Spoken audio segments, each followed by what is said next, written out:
మోకాల నొప్పులకు ఎటువంటి సర్జరీ లేకుండా ఎపియాన్ పెయిన్ క్లినిక్ అందిస్తున్న అత్యాధునిక చికిత్స.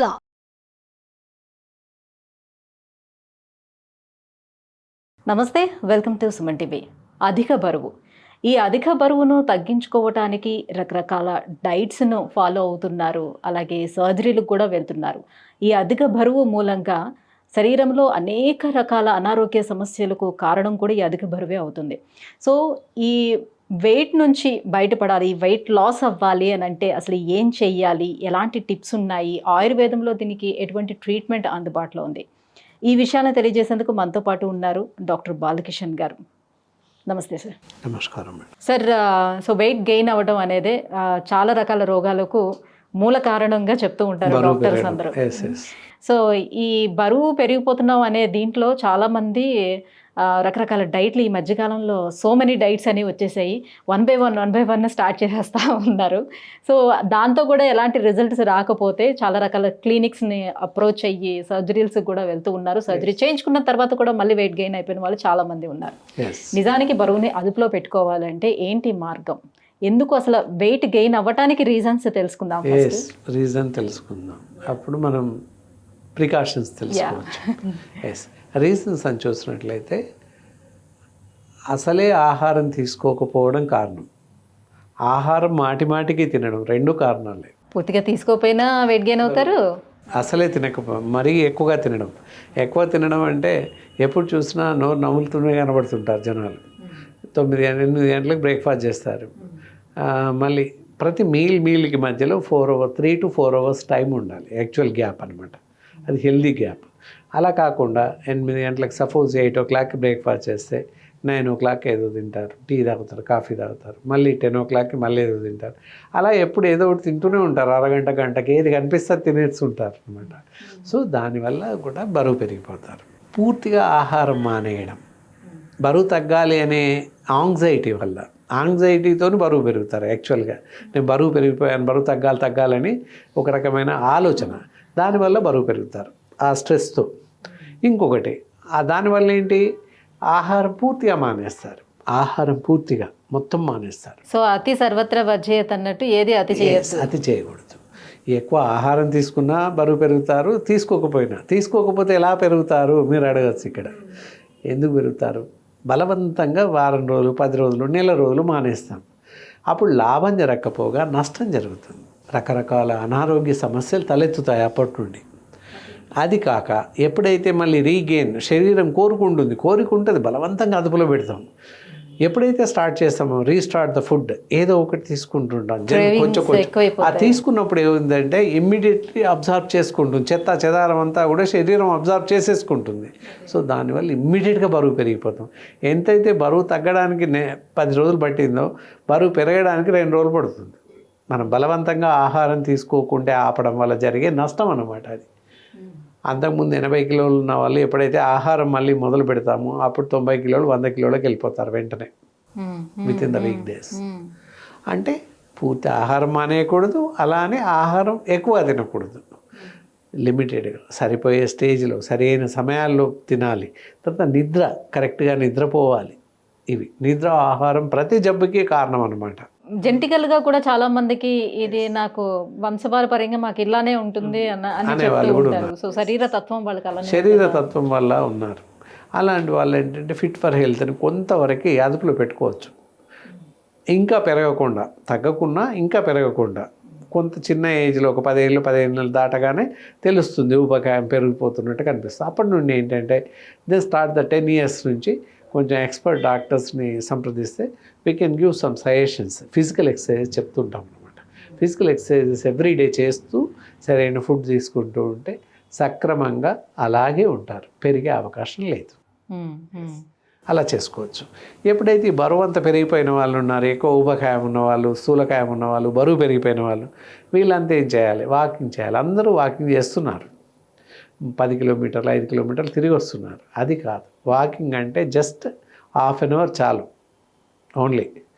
తర్వాత పొట్ట ఉన్న వాళ్ళకి పొట్ట పైన ఎక్సర్సైజ్ చెప్తాం. ఇలా రకరకాలుగా వాళ్ళ కండిషన్స్ని బట్టి బరువు ఉట్టిగానే పెరిగిపోతారు మామూలుగా. కొంతమందికి పొట్ట వచ్చేస్తుంది, పొట్ట ఉన్న వాళ్ళకి అబ్డామినల్ ఎక్సర్సైజ్ చెప్తుంటాం. లేని వాళ్ళకి వాకింగ్, ఇంకా వేరే ఇతరత్ర కొన్ని టిప్స్ చెప్తాం అన్నమాట. ఫిజికల్గా మెయిన్ రోల్ ఏంటంటే ఫిజికల్ ఎక్సర్సైజ్ చాలా ఇంపార్టెంట్ అనమాట. ఈ ఊబకాయం పెరగకుండా అదుపులో ఉండడానికి మనం చేయాల్సింది ఫిజికల్ ఎక్సర్సైజ్ బాగా అవసరం ఉంటుంది. దానికి కానీ ఏం చేయాలి, ప్రొద్దున ఒక 1/2 అవర్ నడవాలి, బ్రేక్ఫాస్ట్ తర్వాత 10 నిమిషాలు నడవాలి, మధ్యాహ్నం భోజనం తర్వాత 10 నిమిషాలు నడవాలి, రాత్రి భోజనం తర్వాత 15 నిమిషాలు నడవాలి. ఈ నడక ఈ పద్ధతిలో ఉన్నట్లయితే బరువు పెరగకుండా అదుపులో పెట్టుకోవచ్చు కొంతవరకు, ఇంకా ఇతరత్ర జబ్బులు రాకుండా కాపాడుకోవచ్చు. దాంతోపాటుగా మంచి ఎక్స్పర్ట్స్ డాక్టర్స్ని, అనుభవజ్ఞులైన డాక్టర్ని సంప్రదిస్తే సరిపడేటటువంటి మీ శరీరానికి అవసరం ఉన్న ఎక్సర్సైజ్ చెప్పే అవకాశం ఉంటుంది. ఏ పద్ధతిలో శరీరం ఎంతసేపు చేయాలి, ఎలా చేయాలి, ఏ యాంగిల్లో చేయాలి, ఎంతసేపు, ఇవన్నీ చెప్పే అవకాశం ఉంటుంది. ఇప్పుడు చిన్నపిల్లల విషయానికి వచ్చేటప్పటికి చాలామంది పేరెంట్స్ పిల్లలు మంచిగా బొద్దుగా ఉంటే, పుష్టిగా ఉంటే వీళ్ళు హెల్తీగా ఉన్నారు అనే ఫీలింగ్లో ఉంటారు. పుష్టిగా ఉండడం వేరు, ఊబకాయంగా ఉండడం వేరు. పుష్టిగా అంటే ఆరోగ్యం, ఇట్ ఈస్ హైట్కి తగ్గట్టుగా ఫిజిక్ ఉండడం వేరు.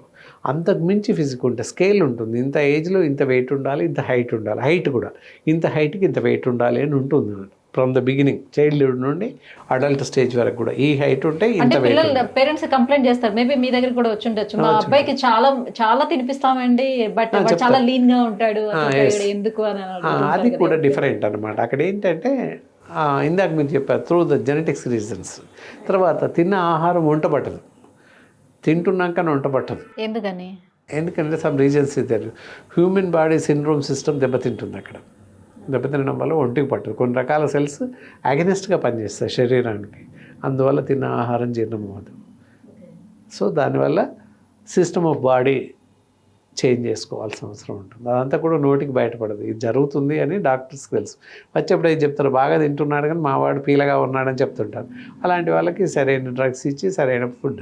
కొంతమంది ఏమో ఏదేదో చాలామందికి ఫుడ్ మానేయించాం, మేము చూసాం చాలామంది మా చేతులతో, ఇది తినిపించకుండా ఆపేసేయండి అని చెప్పాం. ప్రధానంగా ఇక్కడ ఇంకొకటి తీసుకోవాలి, వంట నూనెలు పరిగణలోకి తీసుకోవాలి. ఏదైతే స్థూలకాయం ఊపకాయం పెరుగుతుంది దానికి ఆయిల్స్ ప్రధాన కారణం అని చెప్పొచ్చు. ఈ రోజుల్లో వంట నూనె అంటే 10 రకాల వంట నూనెలు ఉన్నాయి. పూర్వకాలంలో వంట నూనె అంటే వేరుశనగ నూనె, పల్లి నూనె మాత్రమే ఉండేది, ఇంకొక నూనె లేదు. ఇప్పుడు ఆలివ్ ఆయిల్ ఉంది, కొబ్బరి నూనె ఉంది, sunflower oil, palm oil, olive oil America నుంచి వచ్చింది, రైస్ బ్రాన్, తౌడు నూనె, ఇలాంటి ఎన్నో రకాల నూనెలు ఉన్నాయి. ఎక్సెప్ట్ నువ్వుల నూనె, పల్లి నూనె తప్ప మిగతా నూనెలు ఏవి వాడకూడదు. ఇవే ఎందుకు వాడాలి అంటే నువ్వుల నూనె, పల్లి నూనెలో, గ్రౌండ్నట్ ఆయిల్స్లో శాచురేటెడ్ ఫ్యాట్స్ ఉంటాయి. రిమైనింగ్ దిస్ 2 ఆయిల్స్, ఇవి కాకుండా వేరే ఆయిల్స్ ఏవి వాడినా, కోకోనట్ ఆయిల్ ఏదైనా అవ్వచ్చు, ఏ ఆయిల్లో అయినా అన్సాచురేటెడ్ ఫ్యాట్స్ ఉంటాయి. Unsaturated fats should not digestible in our body. Extreme of fats అంతా శరీరంలో పేరుకుపోతుంది. సో దానివల్ల గుండె జబ్బులు వస్తాయి, ఫెరాల్స్ వస్తుంది, మధుమేహం పెరిగిపోతుంది, రకరకాల జబ్బులు రావడానికి అవకాశాలు ఎక్కువగా ఉన్నాయి. ఊబకాయంతో ఇవన్నీ జబ్బులు రావడం వస్తాయన్నమాట. కాబట్టి ఊబకాయం లేకుండా జాగ్రత్త పడి ఎక్సర్సైజ్ చేసేసుకొని సరైన ఆయిల్స్ వాడాలి. అదనమాట. ఈ పల్లి నువ్వుల నూనెలో శాచురేటెడ్ ఆయిల్స్ ఉంటాయి కాబట్టి శరీరంలో ఈజీగా డైజెస్ట్ అవుతాయి, ఈజీ టు డిజాల్వ్ అనమాట, రక్తంలో పేరుకుపోవు. అదనమాట. సో ఒకవేళ అంటే ఉపవాసాలు చేయమని మన పెద్దలు చెప్తూ ఉండేవారు, వారంలో అట్లీస్ట్ ఒక్క రోజైనా ఉపవాసం చేయండి, సో మన డైజెస్టివ్ సిస్టమ్ కూడా చాలా బాగుంటుంది అని. సో ఇట్లా ఫ్యాట్ మన బాడీలోని సో ప్లేసెస్లో అన్నిట్లోని స్టబాన్ అయిపోయి ఉంటుంది కదా, సో మన ఉపవాసం చేసే టైంలోని ఈ ఫ్యాట్స్ అనేది యూజ్ అవుతాయా? యూజ్ అవుతాయి. అందుకే ఇప్పుడు మనం చెప్తాం కదా, నిరాహార దీక్ష చేస్తుంటారు. 1వ రోజు, 2వ రోజు, 3వ రోజు, 4వ రోజు వరకు కూడా ఏమవ్వదు. ఆఫ్టర్ 4th డే లీన్ అవుతారు, బలవంతంగా తీసుకెళ్ళి గ్లూకోజ్ పెట్టేస్తారు. అంటే అప్పటి వరకు పనిచేస్తుంది శరీరంలో ఉన్నటువంటి శక్తి. ఈవెన్ కొలెస్ట్రాల్ అవ్వచ్చు, షుగర్ అవ్వచ్చు.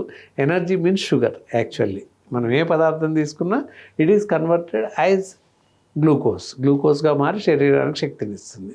ఇతరత్ర ప్రోటీన్స్, అమైలేసి అన్నీ కూడా చేంజెస్ ఉంటే శరీరానికి మనకు సరైన శక్తిని ఇస్తాయి. అది డిఫరెంట్.